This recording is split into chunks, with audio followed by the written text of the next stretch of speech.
Hello guys, మనకి IPL 2025 సీజన్లో ఈరోజు క్వాలిఫై 2 జరగబోతోంది కదా. మరి ఈ మ్యాచ్ అయిపోయిన తర్వాత మనకి మిగిలింది ఒక ఫైనల్ మ్యాచ్ మాత్రమే.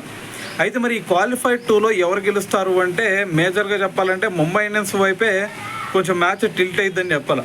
సో కానీ మరి ముంబై ఇండియన్స్కి కొంచెం స్కోప్ ఉన్నా కూడా వీళ్ళకి అహ్మదాబాద్ పిచ్లో జరుగుతుంది కాబట్టి ఈరోజు మ్యాచ్ ఈ పిచ్లో వీళ్ళకి ఒక చెత్త రికార్డు ఉంది.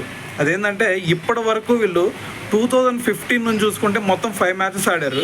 ఆ 5 మ్యాచెస్లో ఒక్క మ్యాచ్ కూడా గెలిచింది లేదు వీళ్ళు. సో మరి దాని తర్వాత 2014లో చూసుకుంటే రాజస్థాన్ రాయల్స్ మీద ఒక మ్యాచ్ ఆడారు.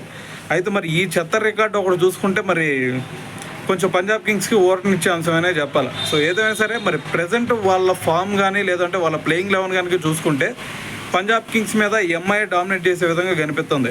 సో మరి చూద్దాం మరి వాళ్ళ కళ్ళే ఈరోజు మ్యాచ్ గెలిచి మరి ఆ చెత్త రికార్డ్ని బ్రేక్ చేస్తారా లేదా అనేది సో మరి ఈరోజు మ్యాచ్తో అయితే తెలిసింది. సో మరి దీంతో మరి రేపు ఫైనల్ రేస్లో నిలబడేది పంజాబ్ కింగ్సా ముంబై ఇండియన్సా, దీని గురించి మీరేమనుకుంటున్నారు అనేది కింద కామెంట్ చేయండి.